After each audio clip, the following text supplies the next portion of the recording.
Salve a todos, agradeço ao Criador pela oportunidade de realizar essa reflexão sobre o Evangelho segundo o Espiritismo, capítulo 7. Bem-aventurados os pobres de espírito, porque deles será o reino dos céus. Bom, o que é preciso entender por pobres de espírito? Na época de Jesus, os sábios, os doutores da lei, os escribas,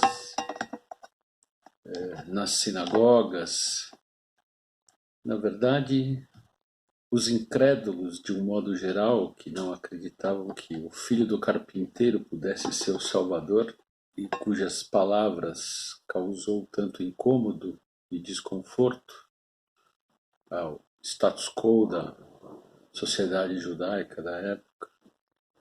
E ainda hoje, muitos incrédulos na nossa sociedade aqui contemporânea, e nesse intervalo de tempo, há mais de 2000 anos, muitos ainda se divertem com aquilo que não entende ou que, em posse da sua autossuficiência intelectual, confundem pobre de espírito com pobreza material, com ignorância, com alienação intelectual ou cultural.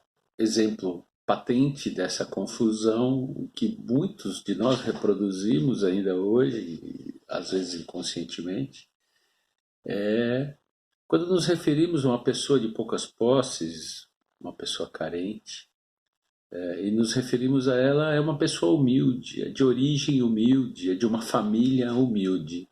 Então, para a gente ver que o termo humildade ainda é muito incompreendido, né, pela humanidade como um todo. Enfim, os céticos, de maneira geral, né, os doutores da lei, cientistas, os intelectuais, os teóricos materialistas, têm uma dificuldade, na verdade, por definição, não concebem, não aceitam a existência de um poder supra-humano, invisível, imaterial, divino, pois com todo o conhecimento já armazenado pela humanidade, vamos falar da humanidade terráquea, né, terrestre, aí desde o início, desde a antiguidade, tudo que já foi acumulado de conhecimento registrado, tudo que já se perdeu, não é nas nossas sucessivas encarnações, né, nesse planeta, não é suficiente para explicar nada além do que se possa enxergar ou tocar, nada que seja além da matéria. Há pouco tempo nós fomos presenteados com o Espiritismo, né? A doutrina espírita, o Consolador prometido, que vem nos trazer a luz, como prometeu Jesus, da vida espiritual e uma nova linguagem que chegou no momento da maturidade espiritual humana, onde nós já temos condições de começar a buscar o entendimento, mas esta é um caminho, e o espiritualismo, né, é uma coisa ampla que nos permite tatear a vida espiritual. Mas, em contrapartida aos céticos, né, o importante é a gente entender que o conceito trazido por Jesus, né, nas bem-aventuranças que aconteceram durante o Sermão da Montanha, conhecido como a síntese da mensagem do Pai, a síntese da missão de Jesus e nos orientar aqui na Terra. A natureza se manifestando com toda a sua magnitude. Bom, o contexto trazido por Jesus, então, é que os pobres de espíritos, ele estava se referindo aos humildes, aos puros de coração, aos oprimidos, aos sofredores, os aflitos, aqueles que carregam o peso de fardos emocionais, sejam dos seus compromissos, dos nossos débitos das sucessivas encarnações, né? de nossos resgates necessários nas experiências encarnatórias. Enfim, são esses aflitos os que se humilham diante de Deus e das coisas divinas, procurando o alento. Esses são os simples de coração e humildes a que Jesus se referia.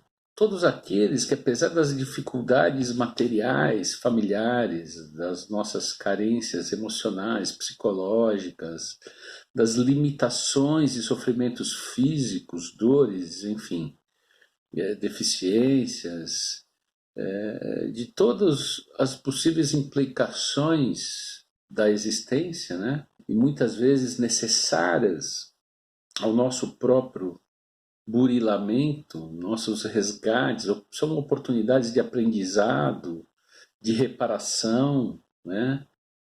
Tudo dentro da lei divina, né?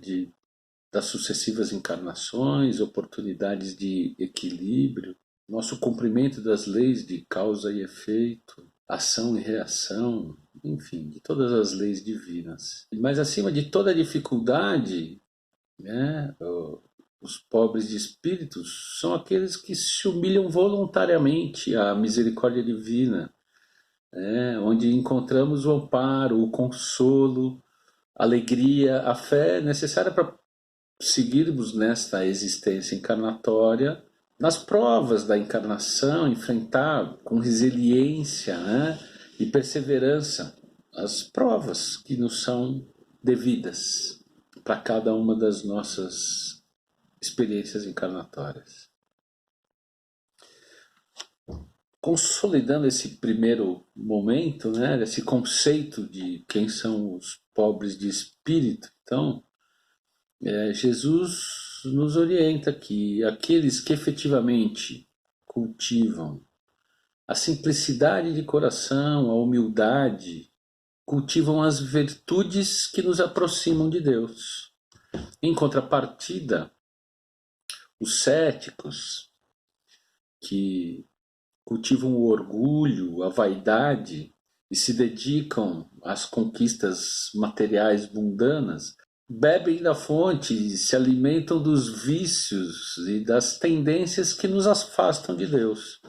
Então, basicamente essa é a diferenciação que Jesus propôs com esse chamado, nos chamando a importância da humildade e da simplicidade de coração.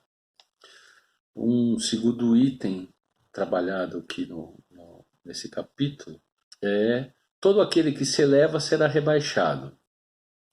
Quando os discípulos questionaram a Jesus, ainda no Sermão da Montanha, quem é o maior no reino dos céus? E Jesus, chamando uma criancinha, colocando no meio deles, trouxe aquela famosa citação.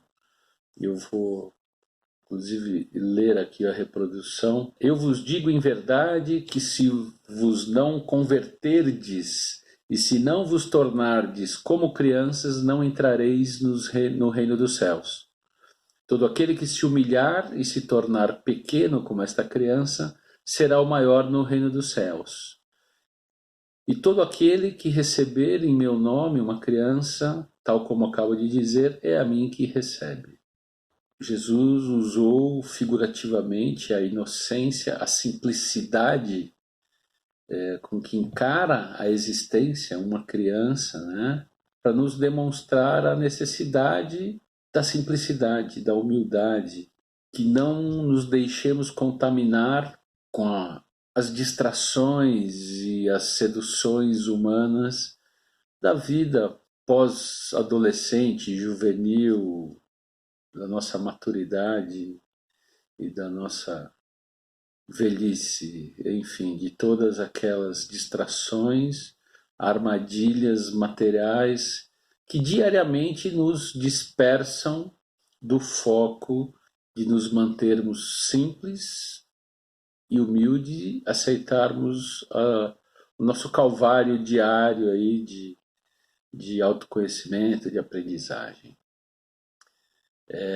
Nessa passagem também tem aquele evento em que a esposa de Zebedeu veio pedir a Jesus assento para os seus filhos no reino de Deus, ao seu lado, um ao seu lado direito, outro ao seu lado esquerdo, tal.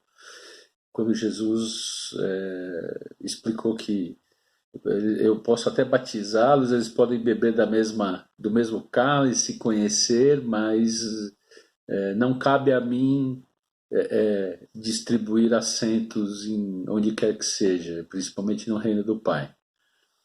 Ou seja, é uma conquista pessoal. E esse questionamento foi público e gerou, dentre os discípulos, uma indignação, um mal-estar, uma revolta e tal.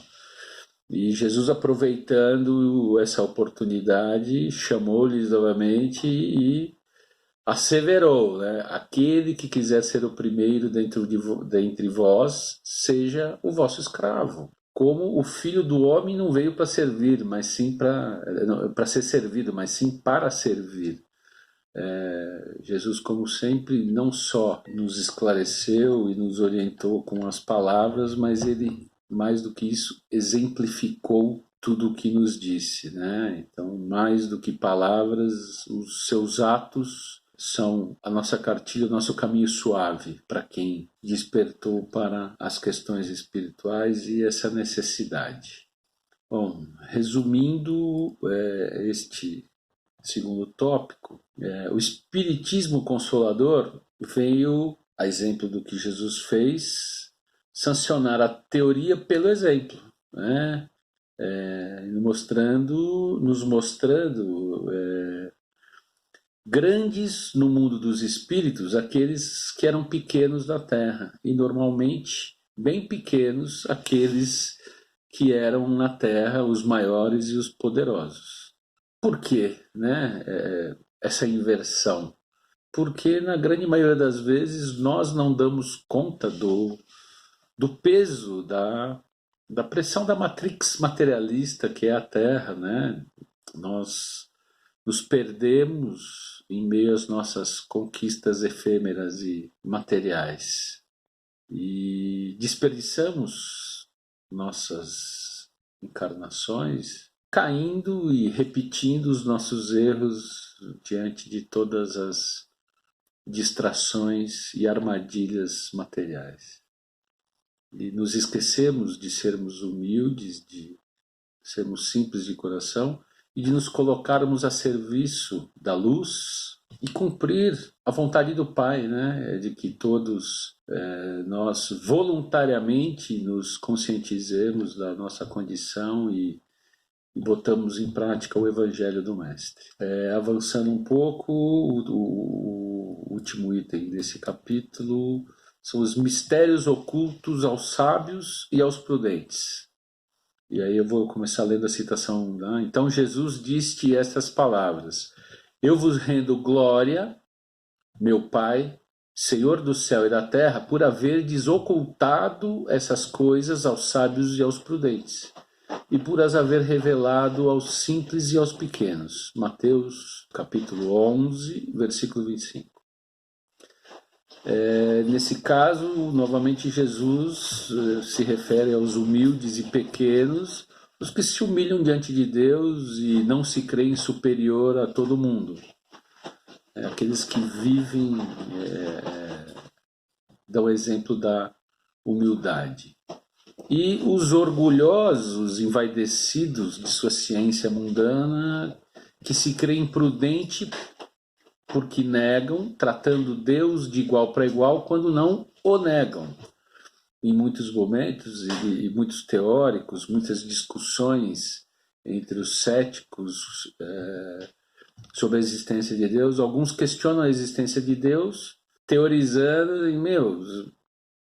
se Deus realmente existe, e se fosse tão bondoso e amoroso como lhe atribuem essas características, como ele poderia permitir tanto sofrimento dos seus filhos aqui, amados, como assistimos aqui no nosso planeta, em meio à humanidade, guerras, latrocínios, infanticidas, raptos, violência, fome, e todas as mazelas humanas que nós vivenciamos, né, aqui na Terra. E como ele, por que que ele, o onipotente, onipresente, é, não vem, não determina e não impõe a sua vontade, convencendo definitivamente a toda a humanidade de sua existência, né? Fica claro que a miopia do materialismo, de não enxergar um passo, um palmo à frente do seu nariz, nada que não seja palpável, material, é o acaso, é o acaso da natureza e não a providência divina, né? Se a gente for pensar na questão do avanço científico, desde a vinda de Jesus fisicamente ao nosso planeta até hoje, o tanto que a ciência evoluiu, a ciência hoje já é capaz de mapear o universo do corpo humano, das células e tal. Igualmente, já mapeamos o universo extraterrestre, já enxergamos, além do nosso sistema solar, nossa galáxia, os conglomerados de galáxias do universo que nós já conseguimos enxergar, os buracos negros e tudo mais, já somos capazes de estimar bilhões de sóis como o nosso e trilhões de planetas, e mesmo assim não somos capazes de nos convencer com tantas evidências, sejam as observadas na natureza da Terra, né, os ciclos do planeta como um ser vivo que né, a nossa amada Mãe Terra, e não reconhecemos. E mesmo observando todo o universo já palpável, aquilo que já conseguimos captar imagens com nossos equipamentos, mas a ciência já consegue enxergar também, em seus cálculos matemáticos, que toda a energia captada, medida em todo o universo, é muito superior e não se justifica apenas pela existência desse universo que nós já conseguimos enxergar. O que leva alguns cientistas a supor que existem muitos outros universos desconhecidos que não enxergamos ainda. Então, como um outro exemplo aí da miopia, né, materialista dos céticos, vamos dar um exemplo do nosso querido Allan Kardec, que de eminente cientista, do dia para a noite passou a ser um desacreditado maluco lunático, querendo provar a existência da vida pós-morte, mesmo usando do seu rigor científico, acadêmico, foi desacreditado, foi perseguido, foi marginalizado, mas persistiu, recebeu o amparo da espiritualidade e as provas, recebeu incentivos e teve provas de que estava no caminho correto e perseverou na codificação do Evangelho, que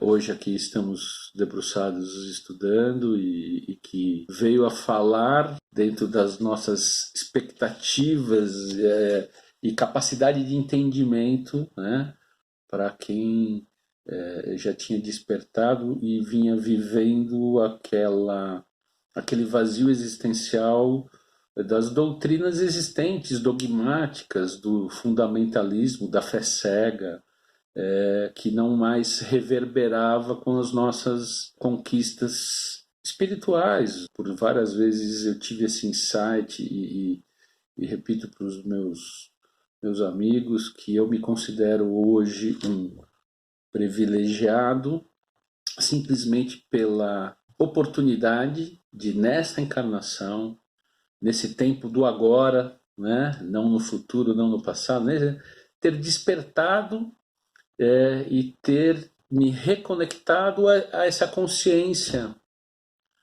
na qual eu me reconheço como um ser divino, eu sou, né, o meu self, e me enxergo humildemente igual a todos os outros espíritos que estão aqui, pois a centelha divina nos iguala, né? Estamos todos buscando a mesma coisa. Qual a nossa missão, qual a nossa função aqui, se não evoluirmos, repararmos os nossos equívocos e muito mais do que simplesmente conhecermos a palavra, estudarmos o Evangelho, buscarmos assistência espiritual. Deus não quer sacrifício de ninguém. Deus quer que nós vivenciemos a misericórdia, que nós demos vida à palavra que Jesus nos trouxe. Então não adianta conhecer todo o Evangelho, ler toda a bibliografia espírita disponível no nosso planeta, receber aí o auxílio de todas as entidades que nos assistem no Salve, todos os espíritos de luz, auxiliares de Jesus que nos assistem diariamente, nossos mentores, se não formos capazes de reconhecer a nossa humildade de aprendizes e servidores da palavra e podemos nos auxiliar uns aos outros e buscar através do autoconhecimento, do exercício constante da reforma íntima, vencendo lá os nossos vícios, tendências, nos mantermos focados, né? Orarmos, vigiarmos, mas tudo isso manifestado em nossas ações, em nosso exemplo. Que exemplo estamos dando para os nossos filhos? Como estamos transmitindo esse conhecimento que conhecemos através do Evangelho de Jesus? Que ele tem que ser o melhor da turma? Que ele tem que ser o primeiro da classe, ele tem que ser o primeiro no campeonato de futebol, no balé, na natação, que ele tem que ser melhor que o vizinho, que o outro, que ele tem que ser um cara de sucesso para ir bem materialmente.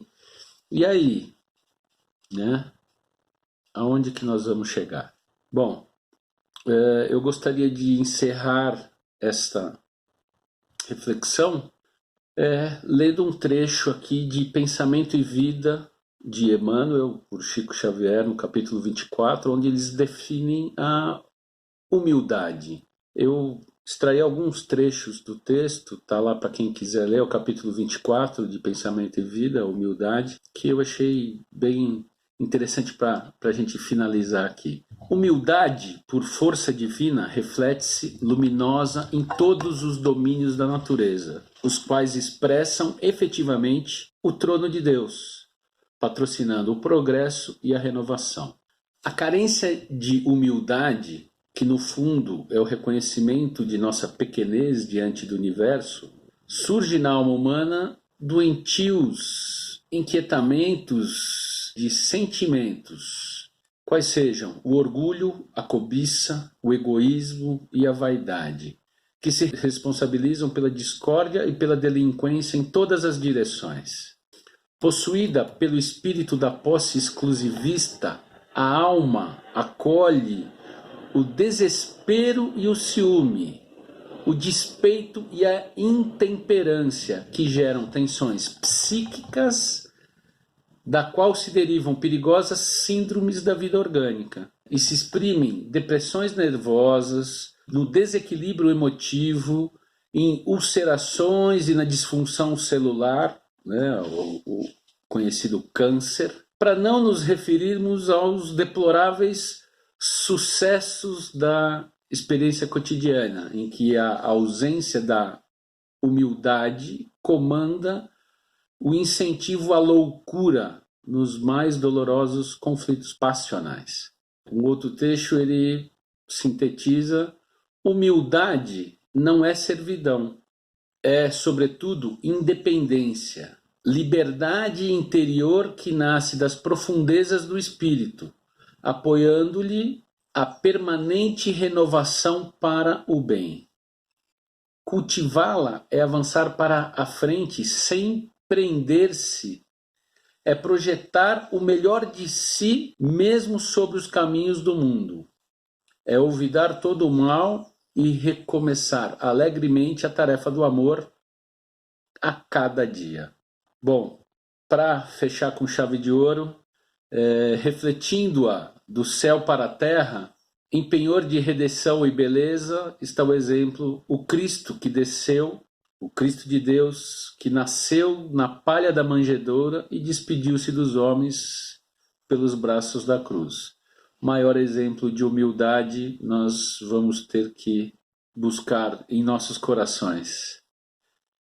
Muito obrigado, espero ter contribuído para uma boa reflexão sobre a humildade e a simplicidade do coração. Salve a todos e muito obrigado.